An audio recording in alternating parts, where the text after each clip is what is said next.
Ito yung 5 piso natin guys sa panahon ni President Ferdinand E. Marcos. Ang issuer nito guys ay Philippines Issuing Bank, Bangko Sentral ng Pilipinas or BSP.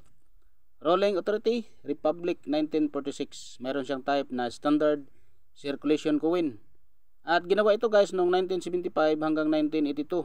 May value siya na 5 piso. At ang currency naman ay piso 1967. At ang kanyang composition naman guys ay nickel. Meron siyang timbang na 22 grams. At the diameter 36.5 mm. Ang thickness 2.6 mm. At ang shape ay round. Ang technique ay mild. Orientation ay middle alignment. At na-demonetize na ito guys noong January 2, 1998. Number A number 4518.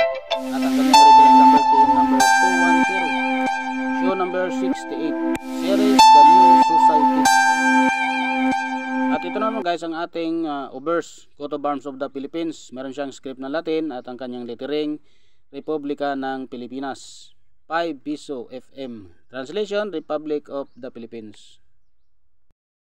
At ito naman guys ang ating reverse, left facing bust of Ferdinand E. Marcos. Meron siyang script na Latin at ang kanyang lettering ang Bagong Lipunan, January 21, 1972. Pangulong Ferdinand E. Marcos, 1975. Translation, The New Society, September 21, 1972. President Ferdinand E. Marcos. Engraver, si Thomas James Ferrell. Age, Flynn. Mint, Munich, Germany, 1158 ang date. Chevret Mint, Fort Saskatchewan, Canada, 1927 ang kanyang date. BSP Security Plan Complex, Quezon City Plans or Philippines, 1975. Franklin Mint, the Franklin FM Mint, Wawa, Pennsylvania, United States, 1964 hanggang 2003.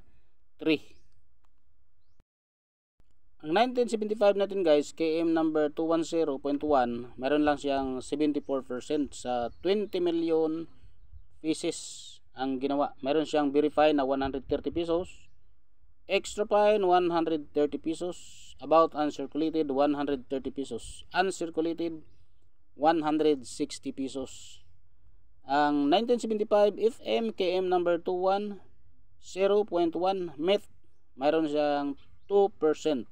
At ang kanyang ginawa ay 3,850 pieces. So napaka-rare guys. 3,800 pieces. So napaka-kunti lang pala. So ang proof din guys, mayroong 39,000 pieces. 14% naman ang kanyang nasa circulation. 330 pesos guys ang kanyang uncirculated condition. Bintahan naman natin ito guys sa ating selling online sa eBay ay 300 pesos. Ordinaryo lang yan guys, walang grado. Kapag mayroon namang grado at mayroong grado sa PCGS, lalo na kung PR70, ay umabot ng 22,373 pesos 68 centavos dito sa ating selling online sa eBay guys. Kung mayroon kayong maraming tinatago na ng mga barya nito guys, pwede nyo ring paggraduhan para mas maganda yung kanyang presyo, lalo na kung may error, para mabilis sa ating mga professional na mga coin collector. Mas maganda magbenta guys kung certified yung coins natin, dahil hindi yan aayawan sa ating mga professional coin collector.